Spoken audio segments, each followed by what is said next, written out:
হযরতে যায়েদ ইবনে হারেসা তার ভাগ্য তাকে নবীজির কাছে পৌঁছিয়ে দিয়েছে। ওই জামানায় মানুষ গরু ছাগলের মতো হাটে বিক্রি করত মানুষেরা।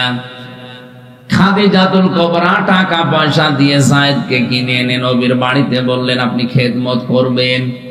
7 দিন পরে হযরতে যায়েদের পিতা আর চাচা এসেছে, ডাক দিয়ে বলে ইয়া রাসূলুল্লাহ, জানতে পেরেছি আমাদের সন্তান যায়েদ আপনার কাছে আছে, দয়া করে তাকে ফেরত দেন। নবীজি বলেন যায়েদ যদি যেতে চায় আর যদি তোমাদের চিনতে পারে আমার কোনো অসুবিধা নেই, বাধা নেই, কিন্তু যায়েদ যদি যেতে না চায়, চিনতে না পারে, আমি তাকে জোর করে দেব না। বাবা বললেন অবশ্যই আপনি যুক্তিপূর্ণ কথা বলেছেন। হযরতে যায়েদকে নিয়ে আসা হয়েছে। নবীজি বললেন যায়েদ এদেরকে চেনো? হযরতে যায়েদ ওদের দিকে তাকিয়ে বলে হে রাসূল, এটা আমার বাবা আর এটা আমার চাচা। বাবা আর চাচা দুইজন মিলে হাত চেপে ধরে বলছে যায়েদ তাড়াতাড়ি বাড়ি চলো, তোমার মা কাঁদতেছে, বাড়িতে সম্পদ আছে সব তোমাকে দিয়ে দেব। হযরতে যায়েদ ওই সময় যে কথা বলেছিলেন, আজ আমাদের বাড়িতে যারা কাজ করে, দোকানে যারা কর্মচারী আছে, যারা ড্রাইভার, যারা অধীনস্থ আছে, সত্যি এরা যদি আপনার সম্পর্কে কথা বলতে পারে আপনি বুঝবেন যে আপনি ভালো মানুষ। আর যদি উল্টা পাল্টা বলে, আপনি যতই নামাজ পড়েন, যতই রোজা রাখেন, বড় বড় দাড়ি রাখেন, বুঝবেন আপনার চরিত্রে সমস্যা আছে। হযরতে যায়েদ ওই দিন বলেছিলেন হে আমার বাবা, হে আমার চাচা, বাড়িতে যে সম্পদ আছে ওগুলো তো দূরের কথা, তাম দুনিয়া যদি আমার নামে লিখে দেন, এই লোকটার কাছে 7 দিন আমি আছি, যে ব্যবহার পেয়েছি তাম দুনিয়া দিলে ওই লোককে ছেড়ে যাওয়া যায় না। কি ব্যবহার পেয়েছিলেন 7 দিনে? আপনার দোকানের কর্মচারী যেটা আছে, ওরে যদি একদিন গোপনে ডাক দিয়ে বলেন এই বাবা তোরে আমি 20 লাখ টাকা দেব, তুই কি চলে যাবি? ও বলবে শয়তান, তোর টাকা লাগবে না, তুই আমারে ছেড়ে দে। আমার চরিত্র কোথায় গিয়ে পৌঁছিয়েছে। আজ অনেক উপরের অফিসার যারা, আমি অধিকাংশ বিদায় অনুষ্ঠানে গিয়েছি, আমি নাম নিলাম না, কুষ্টিয়ার এক এসপি সাহেবকে বিদায় অনুষ্ঠানে কোরআন তেলাওয়াত করার জন্য নিয়েছি। তেলাওয়াত করার পরে পেছনে বসে আছি, উনি বলছে আমি তো আজকেই কর্মজীবন শেষ করে চলে যাব।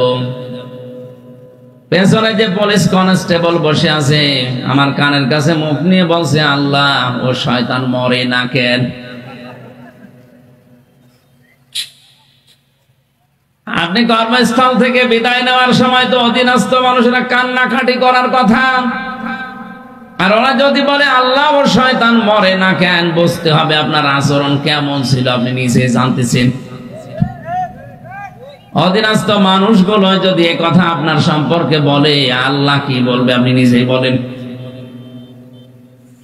এজন্য কিয়ামতে যে 2 জনের সাক্ষী বেশি নেওয়া হবে, তার ভেতরে একজন হচ্ছে অধীনস্থ যারা কাজ করে খায়, 2 নম্বরে আপনার স্ত্রী। আল্লাহ আমাদের চরিত্র সংশোধন করার তৌফিক, রাসূলুল্লাহকে দেখে করার তৌফিক দেন, বলেন আমিন। আজকে একটা পরিচিত আয়াত পড়েছি, এটা আমার মনে হয় এখানে ছোট বড় নারী পুরুষ প্রায় সবার মুখস্থ আছে, অথচ এর ভেতরে কি আছে অনেকে আমরা জানি না।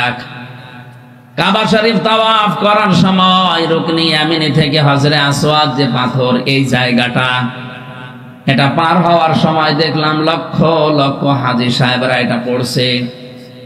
চিন্তা করলাম এই দোয়া তো বাংলাদেশে সবাই পড়ে, নামাজের পরে পড়ে রব্বানা আতিনা ফিদ দুনিয়া হাসানা, অথচ এইটা এখানেও পড়ছে। কি আছে এর ভেতরে? যতগুলো তাফসীর আমার আয়াতে ছিল সব মিলালাম, মিলিয়ে দেখি আল্লাহ পাক দুনিয়া আখিরাত সব এই রব্বানা আতিনা ফিদ দুনিয়া হাসানার ভেতরে ঢুকিয়ে রেখেছে।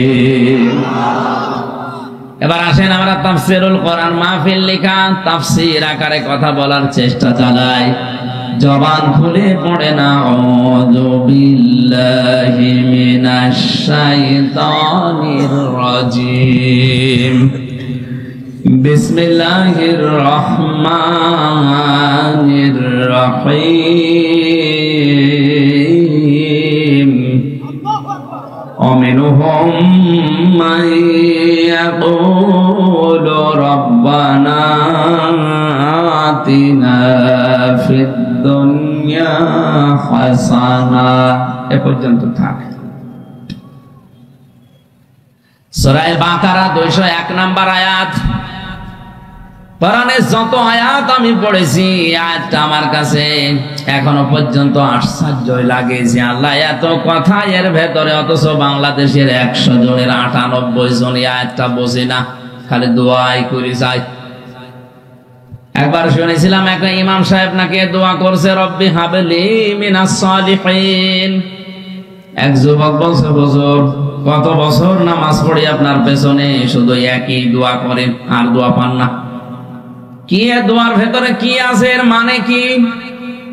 ইমাম সাহেব বলছে, আমি জানি না। জানে না মানে? সারা জীবন আপনার পেছনে নামাজ পড়ে একই দোয়া পড়েন, রব্বি হাবলি মিনাস সালিহিন। এই দোয়ার মানে জানেন না, কি করে পড়েন আপনি? আমি জানি না। তাই বড় আলেমের কাছে বলছে, আমাদের ইমাম এই দোয়া পড়ে, দোয়ার মানে কি? ইমাম বলছে, এটা শুধু দোয়া না, এটা কোরআনের আয়াত। আল্লাহর কাছে বলা হচ্ছে, আল্লাহ তুমি আমাকে নেককার সন্তান দান করো। যুবক মনে করছে ইমামের বাড়ি সেই নোয়াখালী, এ মনে হয় ছেলে মেয়ে হয় না, এই জন্য এই দোয়া করে। ডাক দিয়ে বলছে, মুরব্বি আপনার ছেলে মেয়ে কয়টা? 11টা। প্রতিদিন যে দোয়া পড়ে, আপনি দোয়ার মানে জানেন না? আমি আলেমের কাছে জিজ্ঞাসা করে আসলাম, দোয়ার মানে আল্লাহ একটা নেককার সন্তান দাও। আপনি 11টা হয়ে গেছে, এর বড় আপনি দোয়া করেন, আপনার লজ্জা আছে? ইমাম সাহেব বলছে, বাবাজি দোয়ার মানে এই, আমি যদি আগে জানতাম তো 10 বছর আগে দোয়া বাদ দিতাম। আমি তো জানি না যে দোয়ার ভেতরে কি আছে, পড়িয়েই যায়, আল্লাহ দিয়েই যায়। আমি একটা হওয়ার পরে তো দোয়া বন্ধ করে দিতাম। আমি তো জানি না যে আসলে দোয়া কি, আমি আন্দাজে পড়ি, আল্লাহ আন্দাজে। এই যে রব্বানা আতিনা ফিদ দুনিয়া পড়ছেন, আপনি কি পড়েছেন এতদিন পর্যন্ত জানেননি, অথচ আমার দৃষ্টিতে মনে হচ্ছে সব আল্লাহ এর ভেতরে দিয়ে রেখেছেন। ومنهم من يقول ربنا, হে নবী দুনিয়ায় অনেক মানুষ এমন আছে তারা বলবে। ইয়াকুলু মুজারে বর্তমান ভবিষ্যৎ, প্রেজেন্ট ফিউচার। অনেক মানুষ আছে তার ভেতরে বলবে। এই মানুষের ভেতরে আমরাও আছি না নেই? এই যে হোম শব্দটা আছে, এটা জমির বহুবচন। মানুষের ভেতরে অনেক মানুষ, নারী পুরুষ আছে, তারা বলে, আল্লাহ আতিনা আমাদেরকে দাও, ফিদ দুনিয়া হাসানা, দুনিয়ার কল্যাণ। এই হাসানা শব্দের ভেতরে আমি প্রায় 33টার উপরে অর্থ পেয়েছি। হাসানা মানে নিরাপত্তা, শান্তি, স্বস্তি, কল্যাণ। কত অর্থ আছে এর ভেতরে, শুধু আমরা একটা শব্দ দিয়ে দোয়া করি, রব্বানা আতিনা ফিদ দুনিয়া হাসানা। আল্লাহ পাক বলেন, এই দোয়া যদি মনে করো কবুল হয়ে গেছে, তাহলে দুনিয়ার হাসানা, কল্যাণ যে তুমি চাইলে আমার কাছে, 10টা জিনিস যদি তুমি পেয়ে থাকো, তুমি বিশ্বাস করো তোমার দোয়া কবুল হয়েছে। 5 ওয়াক্ত নামাজের পরে ইমাম সাহেবের দোয়া পড়ে না? বলে না কেন? এখানে আমরা সবাই, অনেকে নারীরা যারা নামাজ পড়ে, মহিলারা, তারাও নামাজ শেষ করে বলে, রব্বানা আতিনা ফিদ দুনিয়া হাসানা। আল্লাহ বলেন, দুনিয়ার হাসানা, দুনিয়ার কল্যাণ 10টা জিনিসের ভেতরে লুকানো আছে। কে যদিও 10টা জিনিস পেয়ে যায়, তার এই দোয়া সে কবুল হয়ে গেছে আল্লাহর দরবারে। বলেন সুবহানাল্লাহ। আপনি এবার দেখেন তো, আপনি এই 10টা পেয়েছেন কিনা? এই আছেন, ময়দানে আছেন? 1 নম্বরে দুনিয়ার হাসানা হচ্ছে কোরআনে কারীম পাওয়া। আপনি বলতে পারেন আমি কোরআন পেয়েছি, আমার ঘরে এখনো কোরআন আছে না। কোরআন যদি কেউ পেয়েছি এ কথা বলে, তার 4টা জিনিস মানা লাগবে। বাকারা প্রথম নাম্বার পারা 18 নাম্বার পৃষ্ঠা 4 নাম্বার লাইনের 121 নাম্বার আয়াতটা তার দলিল। আল্লাযীনা আতাইনাহুমুল কিতাবা ইয়াতলুনাহু হাক্কা তিলাওয়াতি উলাইকা ইউমিনুনা বিহি। এই শিক্ষিত মানুষ যারা তাদের বলছি এবার, আল্লাযীনা আতাইনাহুমুল কিতাব, আমি যাদেরকে কোরআন দিয়েছি, কিতাব দিয়েছি, ইয়াতলুনাহু হাক্কা তিলাওয়াতি, তারা এর হক আদায় করে তেলাওয়াত করে। কি করে? আরো জোরে বলেন। আপনি তো বলতে পারেন আমার ঘরে কোরআন আছে, আমি নিজেও পড়ি না। হক আদায় করে যদি আপনি পড়তে পারেন, তাহলে আল্লাহর ভাষায় আপনি কোরআন বিশ্বাসী। আর যদি হক আদায় করে পড়া না হয়, কোরআন আপনার ঘরে আছে, পড়াও হচ্ছে, কিন্তু হক আদায় করে হয়নি, এজন্য আপনি কোরআনে অবিশ্বাসী। এই যে কোরআনে অবিশ্বাসী এই শব্দটা তো আমি বানালাম, হ্যাঁ?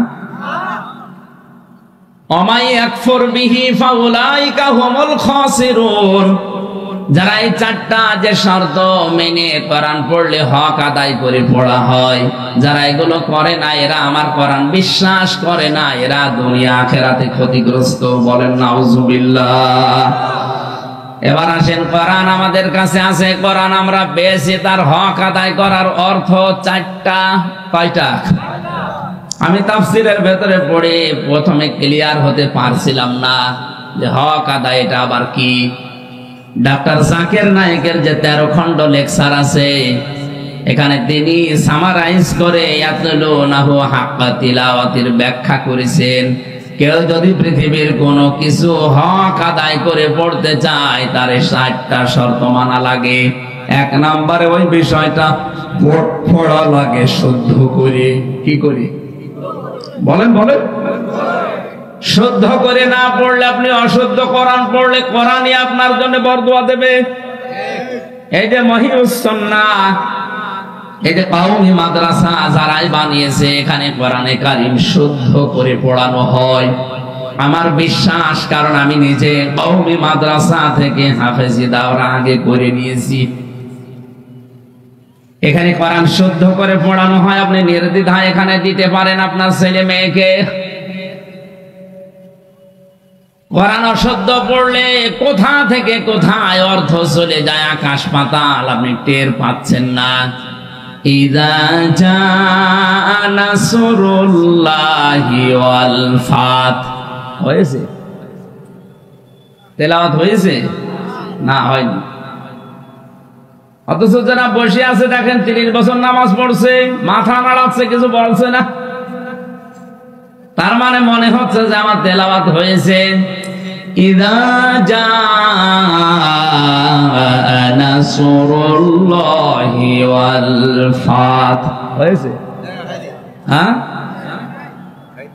হয়নি মানে এবারটা তো হয়েছে, আগেরটা না সমস্যা ছিল না। আপনারা মনে হয় এখানে নেই, আছেন? এখানে আছেন? কি হয়েছে বলেন তো? প্রথমটাই সোয়াদের জায়গায় সিন বলেছিলাম, অর্থ হয়ে গেছে যখন আসবে ঈগল পাখি তখন আপনি বিজয় পাবেন। আর আল্লাহ বলতে চেয়েছেন, হে নবী, যখন আমার সাহায্য আসবে তখন আপনি বিজয় দেখতে পাবেন। কোথায় আল্লাহর সাহায্য আর কোথায় ঈগল? আকাশ পাতাল পাল্টিয়ে গেছে শুধু একটা অক্ষর উচ্চারণের কারণে। কথা বলছে না কেন? সূরা ফাতিহা যারা পড়ে এখানে বসে বসে আলহামদুলিল্লাহি রাব্বিল আলামিন হয়েছে না? মানে হয়েছে এবার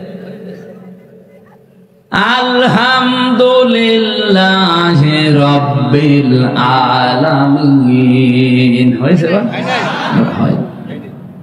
আগেরটা হয়েছে কেন? হামদ শব্দটা ভেতর থেকে উচ্চারণ করা লাগে, কারণ হামদ আর হাম ছোট হার বড় হাতিরে আকাশ পাতাল হয়ে যাচ্ছে।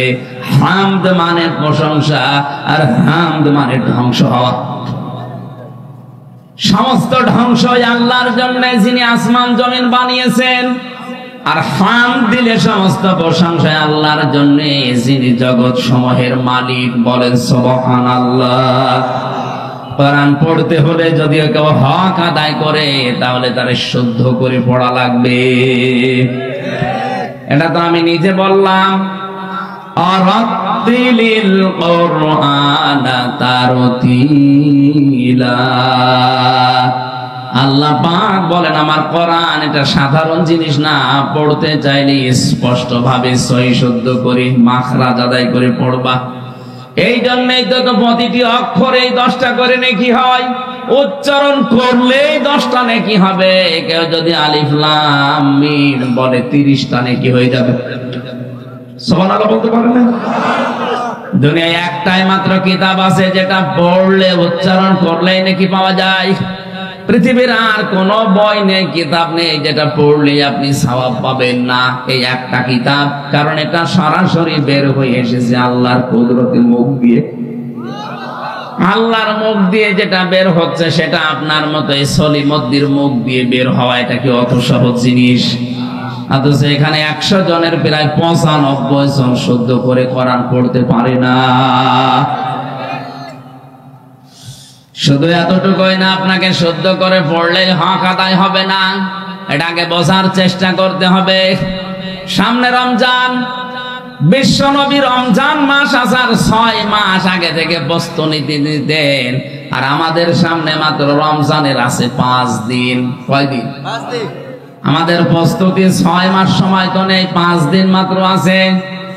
আজকে থেকে এখানে সিদ্ধান্ত নিয়ে যাবেন, যতদিন পর্যন্ত আজরাইল না আসে কোরআন আমি শুদ্ধ করে পড়ি, বুঝি না বুঝি মরা যাব না।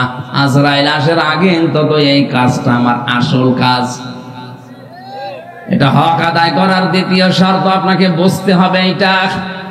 আল্লাহর কসম, আপনারা যারা লালনের মাজারে যান, 8 রশিতে যান, আমি যেতে নিষেধ করছি না। কোরআন শরীফটা একবার বাংলায় মাতৃভাষায় পুরাটা একবার শেষ করেন, জীবনে আপনাকে কেউ পিটিয়েও শিরিক বেদাত করাতে পারবে না।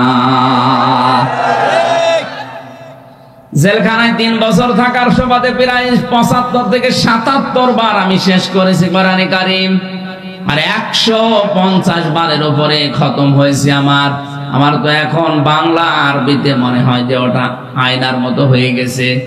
আপনি একবার শেষ করে দেখেন, রমজানে প্রতিদিন 1 পারা করে দিলেও 30 দিনে হয়ে যাবে পুরাটা। বাংলায় একবার করে দেখেন পুরা আল্লাহ কি বলতে চেয়েছেন, কিছু না কিছু আয়ত্ত হবে আপনার। যতটুকুই বুঝবেন, অন্তত আপনাকে দিয়ে এই দেশে কেউ শিরিক বেদাত করাতে পারবে না। লালনের মাজারে যাবেন না এ কথা তখন আমার আর বলা লাগবে না, আপনি নিজেই টের পাবেন। কারণ ওখানে গেলে মানুষ ভালো হওয়ার পরিবর্তে গাঁজা খাওয়া শিখতেছে। কোন মুসলমান জেনে শুনে গাঁজা খেতে যাবে? বলেন বলেন। রংপুর বিভাগের মানুষেরা আবেগে যায়, বউ ছেলে মেয়ে সব নিয়ে, না বুঝে যায়। আর আমার বাড়ির 2 বাড়ি পরে, তো আমি জানি কি হয় ওখানে। সারা দেশ মিলে আপনি সেই কয় মন গাঁজা না পাবেন, তার চাইতে বেশি গাঁজা পাওয়াই দরবারে। জেলখানায় গিয়ে আশ্চর্য হয়েছে এক লোকের আচরণ দেখে। গাঁজা খাওয়ার জন্যই পুলিশ তারে ধরে জেলে দিয়েছে। ও বেটা কোন কায়দায় যেন গাঁজার বীজ নিয়েছে, জেলের ভেতরে গাঁজা গাছ লাগিয়েছে। জেলার এসে বলছে গাঁজা খাওয়ার জন্য পুলিশ ধরে ধরে মামলা দিয়ে দিয়েছে জেলে, আর এখানে এসে তুই গাঁজার গাছ লাগালি। মানুষ কি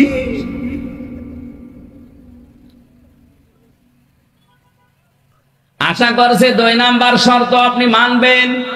3 নাম্বার শর্ত হচ্ছে এটা শুধু বুঝলে হবে না, যতটুকু জ্ঞান এখান থেকে আপনি অর্জন করবেন ওইটা আপনার প্র্যাকটিক্যাল লাইফে মানবেন। এটা শর্ত নাম্বার 3।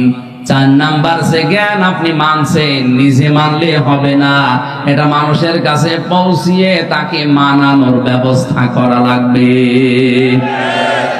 কোরআন হক আদায় করার অর্থ কয়টা? আরো জোরে, জোর হইল না। 1 নাম্বার শুদ্ধ করে পড়া, 2 নাম্বার বোঝা, 3 নাম্বার ওটা নিজে মানা, 4 নাম্বার মানুষকে মানানো। এরাই আমার কোরআন বিশ্বাস করে, আর এই 4টা শর্ত যারা মানে না আমার কোরআন, তারা বিশ্বাস করে না। এই আয়াতগুলোকে আল্লাহ নাজিল করেছে না আমি এখন বানালাম? আপনি বলেন তো, এই হিসাবে বাংলাদেশে এখন আল্লাহর কোরআনে বিশ্বাসী মানুষ বেশি না কম? কম মানে 100 জনের 5 জন হবে না। এক কথা বলে না কেন? তাহলে আপনি রব্বানা আতিনা ফিদ দুনিয়া হাসানা দোয়া করে, দোয়া তো মাঠে মারা যাচ্ছে। কারণ এই দোয়ার প্রথম দুনিয়ার হাসানায় আল্লাহ দিয়েছেন যারা কোরআন পেয়েছে, আর এই 4টা হক আদায় করেছে এরা দুনিয়ার হাসানা পেয়েছে। আপনি পেয়েছেন না? পাননি। 2 নম্বরে দুনিয়ার হাসানা হচ্ছে কোরআনের, শুধু কোরআন পেলেই হবে না, কোরআনের হেদায়েত পাওয়া লাগবে। আরে ভাই, কোরআন তো আবু জেহেলও পেয়েছিল, আবু বকরও পেয়েছিল। 2 জনের নামের আগে আবু আছে। এক আবু বকর কোরআন পেয়ে কোরআনের হেদায়েতের দ্বারা তিনি 0 থেকে হিরো হয়ে জান্নাতি মানুষ হয়ে গেছে। কথা বললেন না কেন? আর আবু এর নামে আবু আছে, ও কোরআন শুনেছে নবীর মুখে, ও কোরআন পেয়েছে, কোরআনের হেদায়েত পায়নি, ও ছিল হিরো, আল্লাহ ওকে একেবারে 0 বানিয়ে দিয়েছে। এই 2 জনের নাম যে বললাম, 2 জনেই তো মানুষ ছিল। হযরতে আবু বকর সিদ্দিক তিনি হিরো 0 থেকে কোথায় চলে গেছেন, হযরতে ওমর 0 থেকে কোথায় চলে গেছেন। তামাম দুনিয়ায় আর এদের মতো হিরো এখন আর আসবে? আরো জোরে বলেন, আসবে না। কিন্তু যে লোকটা হিরো ছিল, প্রধানমন্ত্রী ছিল দেশের, আল্লাহ তাকে এত 0 নিতে নিচে নামিয়েছে, 0 বানিয়ে দিয়েছে। ওর বাড়ি পর্যন্ত, বাসস্থান পর্যন্ত পায়খানা। এখন কাবা শরীফ তাওয়াফ করার পরে উপর দিয়ে ঘুরছিলাম, হঠাৎ আমার পেটে ব্যথা করছে। পুলিশকে ডাক দিয়ে বললাম, ভাই এতক্ষণ তো ভালো ছিলাম, হঠাৎ আমার পেটে ব্যথা করছে, কারণ কি? পুলিশ আমারে বলছে, ইয়া হাজিউল হজ্জা তাইনা বিলাদুকা, ও হাসি দেশ কোথায়? জি তুমি বাংলাদেশ। বাংলাদেশ থেকে এসেছি। আমারে বলে, হাসি আপনি জানেন না এটা কোন জায়গা? না তো। আবু জেহেলের বাড়ি। আপনি এখনো পায়খানা না করে দাঁড়িয়ে আছেন? তাড়াতাড়ি করেন। পায়খানা করে দেখি আমার পেটের ব্যথা ভালো হয়ে গেছে। আল্লাহ আমাকে জানাতে চায়, হামজা এত টাকা খরচ করে সে বাংলাদেশ থেকে আসলে, আর এই শয়তানের মুখে পায়খানা না করে চলে যাবা, তাড়াতাড়ি করো। কি বানিয়েছে তাকে? আপনিও সারা জীবন রব্বানা আতিনা ফিদ দুনিয়া হাসানা দোয়া করে চলছেন, আপনি কোরআনের হেদায়েত এখনো পাননি। কারণ কোরআনের হেদায়েত পেলে আপনার জীবন পাল্টিয়ে যেত। যারা কোরআনের হেদায়েত পায় তারা কোরআনকে সামনে রাখে, যারা কোরআনের হেদায়েত পায় না ওরা কোরআনকে পেছনে রাখে। আজ আমরা কোরআনকে সামনে রেখে চলতে পারি না। আমাদের পরিবারে আজ কোরআনে কারিম নেই, সমাজে নেই, রাষ্ট্রে নেই, সংসদে নেই, সব পেছনে। সব কি? এই কথা বলেন, সব কি? আকালার রাসূল ইয়া রাব্বি ইন্না কওমি ইত্তাখাযু হাযাল কুরআনা মাহজুরা। আল্লাহ পাক বলেন, কিয়ামতে নবী নিজে কোরআন হাতে নিয়ে আমার সামনে মামলা দেবে। রব্বুল আলামিন দাঁড়ান, আমি কোরআন রেখে এসেছিলাম এদের কাছে, সামনে না রেখে এরা পেছনে রেখে দিয়েছে। পেছনে রাখার অর্থ হলো এই কোরআনকে এরা গুরুত্ব দেয়নি, দাম দেয়নি, অনর্থক মাহজুর, নিরর্থক জিনিস ভেবে পেছনে ফেলে রেখেছে, শুধু সমা দিয়ে টাকের উপরে রেখে দিত। অথচ এর ভেতরে বর্ণিত যে বিধান আছে একটাও এর জীবনে ছিল না। আমি আজ তোমার দরবারে কোরআন হাতে নিয়ে এদের বিরুদ্ধে মামলা দিলাম। রংপুরবাসী সত্যি করে বলেন, নবীজি যদি নিজে মামলা দায়ের করে, আর এর আসামি যদি আমরা কেউ হয়ে যাই, জান্নাত আপনার কোন বাবা নিয়ে যাবে বলেন? এই জন্য কোরআন শুধু চমা খাওয়া না, শুধু তেলাওয়াত করা না, এখান থেকে হেদায়েত নেওয়া লাগবে। এক কথা বলেন, কোরআন থেকে যদি কেউ হেদায়েত নিতে না পারে, সে যেন বিশ্বাস করে নেয় সে জাহান্নামে যাওয়ার জন্যই তৈরি হয়েছে। গিরিশচন্দ্র সেন বেটা বাড়ি ওর নরসিংদী, হিন্দু মানুষ, পুরা কোরআন শরীফ পড়েছে, লিখেছে, বুঝেছে, অথচ কোরআন থেকে হেদায়েত নেয়নি। এই জন্য তাকে পুড়িয়ে ফেলেছে, জানাজা দেয়নি। কথা বলে না কেন? আপনিও যদি কোরআন পড়েন, বোঝেন, লেখেন, শোনেন, কিন্তু কোরআন থেকে হেদায়েত যেটা নেওয়া দরকার, পথ নির্দেশিকা নেওয়া দরকার। সামনে রমজান মাসে মাসে আল্লাহ কোরআন নাযিল করে জানিয়েছেন এইটা, শাহরু রমাদান আল্লাযী উনজিলা ফীহিল কুরআন হুদাল লিন-নাসি ওয়া বায়্যিনাতিম মিনাল হুদা ওয়াল ফুরকান। আল্লাহ পাক বলেন এই সে রমজান মাস যে মাসে আমি কোরআন নাযিল করেছি। কেন জানো? স্পষ্ট দলিল আর প্রমাণ দিয়ে হক বাতিল পার্থক্য করার জন্য। সুতরাং রমজান মাস আমাদের সামনে আর 4-5 দিন আছে, কোরআনও আমাদের সামনে আসে। হক আর বাতিল পার্থক্য করে যদি বাকি জীবনটা আপনি চালাতে না পারেন, আপনি বিশ্বাস করে নিতে পারেন আপনি জাহান্নামের জন্যই তৈরি হয়েছেন। এত শক্ত কথা আমি বলতাম না। কোরআন আল্লাহ এই ফ্রজ দিয়ে, এই ডোজ দিয়ে, এরকম আওয়াজ দিয়ে এই কথা বলেছেন, এই জন্য বললাম। আল ফুরকান শব্দ এমনি দেয়নি। হক আর বাতিল যদি এখনো পার্থক্য করে বাকি জীবন চালাতে না পারেন, তে আপনি আর গরু বা কুকুর সমান। আল্লাহ হেফাজত করুন, বলেন আমিন। দুনিয়া হাসানা কেউ যদি বলে আমারে মোনাজাত কবুল হয়েছে, তাহলে সে কোরআন থেকে হেদায়েত নেবে। কোন জায়গা থেকে? 3 নম্বরে দুনিয়ার হাসানা, পরিশ্রম করতে পারা দুনিয়ার হাসানা। আজ আমরা অনেকে কাজ করে খেতে চাই না। পৃথিবীর কোন নবীর দিকে তাকাবেন আপনি, তাকান, প্রতিটি নবী দুনিয়ায় কাজ করে খেয়েছে। আজ যারা অনেকে আল্লাহর ওলি দাবি করে, আমরা দেখি এদের কোনো কাজ নেই, শুধু গাছতলায় আর আস্তানায় বসে বসে উহু উহু করছে। বিশ্বাস করেন, কোরআন সামনে নিয়ে বলছি, যাদের কোনো কাজ নেই এগুলো আল্লাহর ওলি, আল্লাহর বন্ধু না। আল কাসিবু হাবিবুল্লাহ, যারা কাজ করে খায় এরা আল্লাহর বন্ধু। বলেন সুবহানাল্লাহ। যে কোনো কাজ হোক, কাজে কোনো লজ্জা নেই। অলজ্জা হচ্ছে অলসতায়। কিসে? নামাজ শেষ হয়ে গেলেই মসজিদে ফরজ নামাজের পরে সুন্নত নফল পড়া ঠিক না। আপনি নফল সুন্নত বাড়িতে পড়বেন, অফিসে পড়বেন, কিন্তু ফরজ নামাজটা শুধু মসজিদে যে পড়বেন, এ নির্দেশ রাসূলের। কার? বলেন বলেন। নামাজ শেষ হয়ে গেলে মসজিদে বসে বসে মেয়ের গল্প করার দরকার নেই, জামাইয়ের গল্প করার দরকার নেই। নামাজ শেষ, মসজিদ ছেড়ে দেন। কোথায় যাবেন? ফান্তাশিরু ফিল আরদি, জমিনে ছড়িয়ে যান। অবতাগু মিন ফাদলিল্লাহ, আল্লাহর অনুগ্রহ, আল্লাহর রিজিক তালাশ করেন। কারণ মসজিদ হচ্ছে রহমত পাওয়ার জায়গা, আর জমিন হচ্ছে রিজিকের জায়গা। মসজিদে রিজিক পাওয়া যায় না, কারণ মসজিদে ঢুকেই মানুষ বলে আল্লাহুম্মা আফতাহ লি আবওয়াবা রাহমাতিক, হে আল্লাহ তুমি আমার জন্য রহমতের সব দরজা খুলে দাও। মসজিদ কিসের জায়গা? রহমতের। আরো জোরে বলেন, আরো জোরে। রহমত শেষ, এখন আর আপনি মসজিদে বসার দরকার নেই। আপনি এবার জমিনে ছড়িয়ে যাবেন ফসল।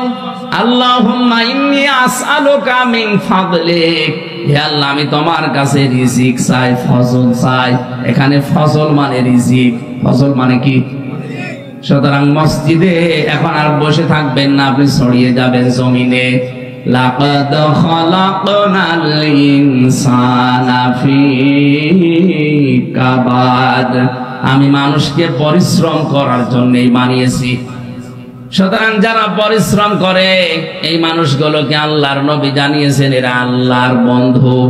যারা আজ বিভিন্ন গাছতলায় আর আস্তানায় আর দরবারে বসে আছে, বলেন তো এই হাদিস দ্বারা ওরা আল্লাহর বন্ধু না শত্রু?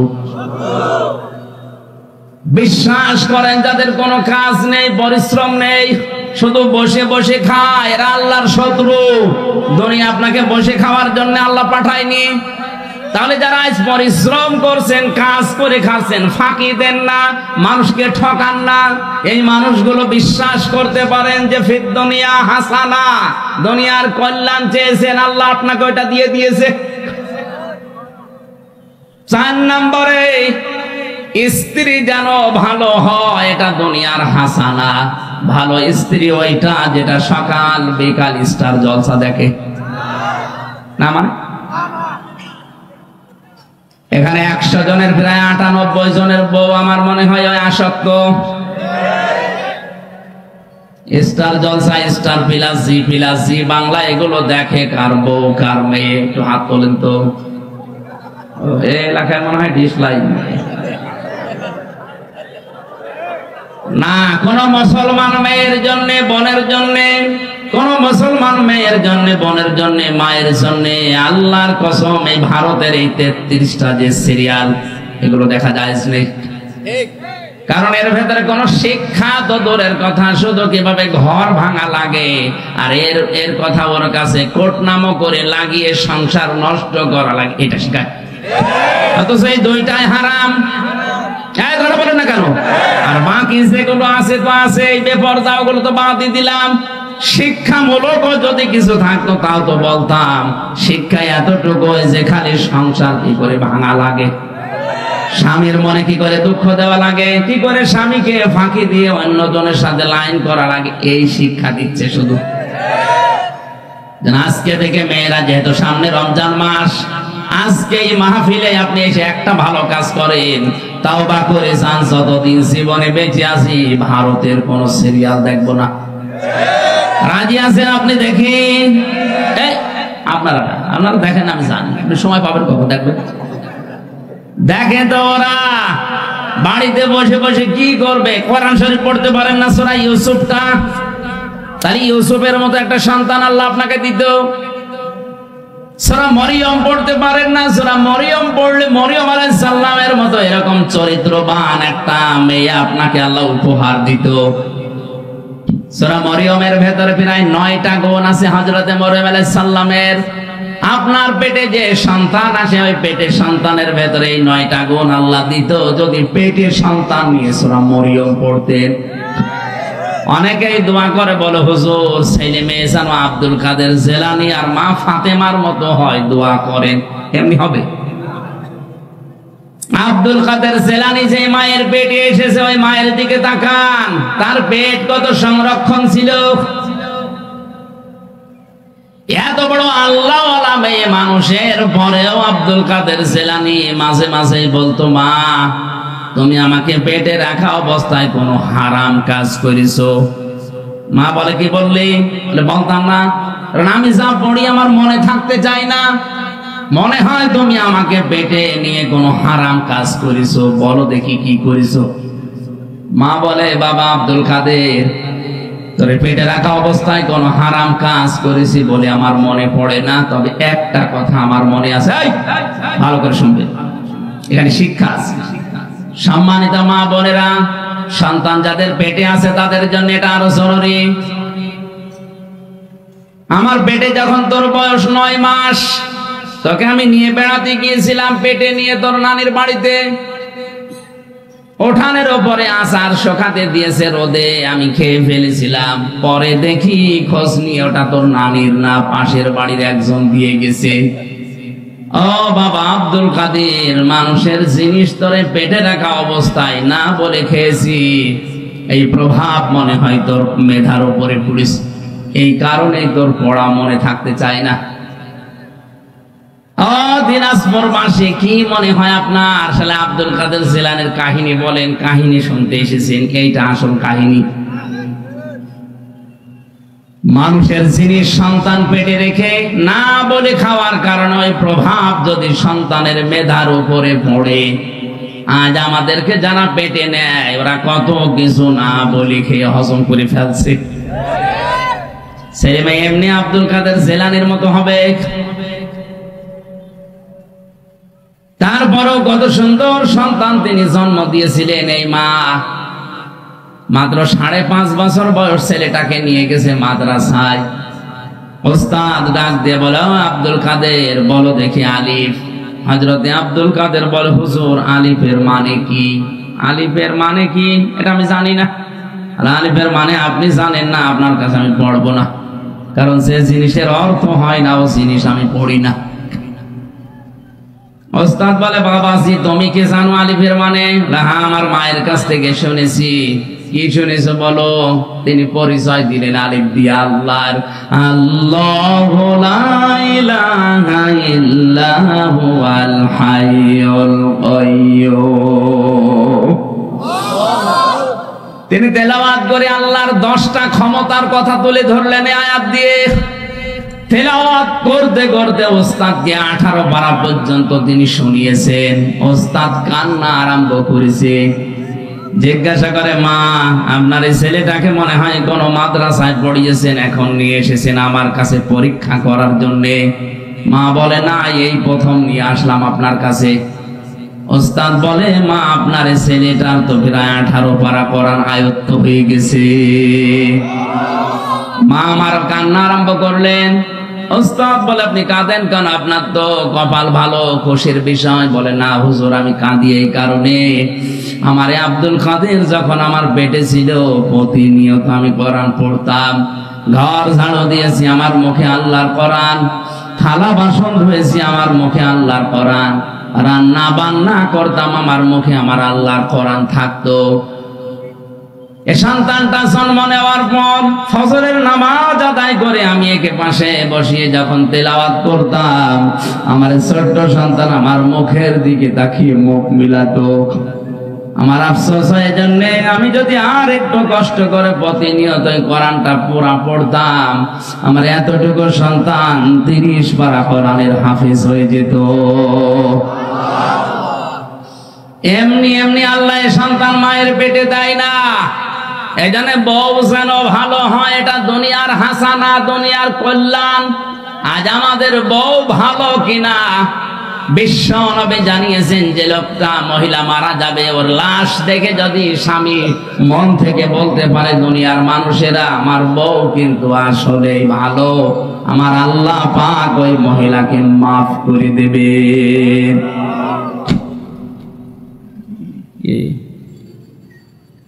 কেন এতক্ষণ পর্যন্ত ছাড়েননি?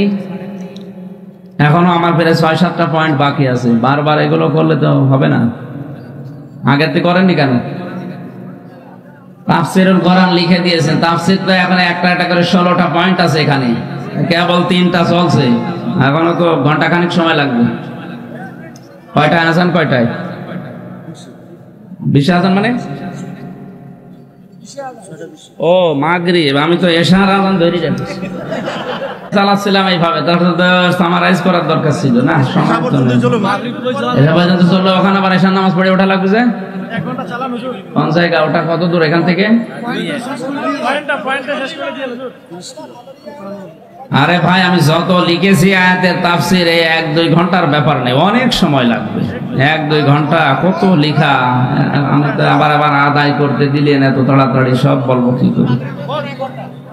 মাগরিবের পরে 1 ঘন্টা না? এইভাবে মাহফিল নিয়েছেন আপনারা 2টা একদিনে। না, ফিদ দুনিয়া হাসানা, আমাদের দোয়া কবুল হচ্ছে না। আমরা তাফসীরের ভেতরে যা পেলাম, হাদিসে যা পেলাম, আমাদের দুনিয়ার হাসানা কবুল হয়নি, শুধু দোয়াগুলো মাঠে মারা যাচ্ছে। সুতরাং এই হাসানা গুলো যদি আমরা পেতে চাই, একটা একটা করে যা বলছি এইগুলো আগে অর্জন করেন। আল্লাহ আমাদেরকে ফিদ দুনিয়া হাসানা যেন দয়া করে দান করেন, বলেন আমিন।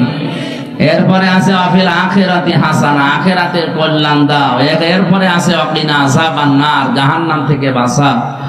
অনেক কথা তাফসীরে আছে। আগামীতে এই জায়গায় যদি কোনো জায়গায় নিয়ে আসেন, রাতের বেলা নিয়ে নেন। এই মেয়েদের পরকীয়া প্রেমের, এই যে পারিবারিক জীবনে যে সমস্যা চলছে, দাম্পত্য কলহ, মিল নেই স্বামী স্ত্রীর, এবং এর সমাধান দেওয়ার জন্য কি কি ঔষধ দরকার, আমার এই বইতে আছে। এই বইতে তো 15-20টা বই আছে। যাওয়ার সময় নিয়ে স্ত্রীকে, নিজের মনকে, ফুফুকে, মেয়েকে এগুলো পড়াবেন, কাজে লাগবে। স্টেজে আছে, ওগুলো পরে নিয়েছেন। আমি এখন আদায় করব কি করে? আমি তো জানি না এটা। টাকা পয়সা কালেকশন আসলে হয় না। এটা ওইরকম কালেকশনের বক্তা লাগে যারা হাওয়া দিতে পারে। ঠিক আছে, বাচ্চারা মাদ্রাসা যারা আছে ওরা ঢুকতেছে, দেন। আর মাদ্রাসার মাহফিলের জন্যই তো সমস্যা। ওনারা যারা যাচ্ছে ভেতরে, ওনাদের কাছে সমর্থ অনুযায়ী দিয়ে দেন।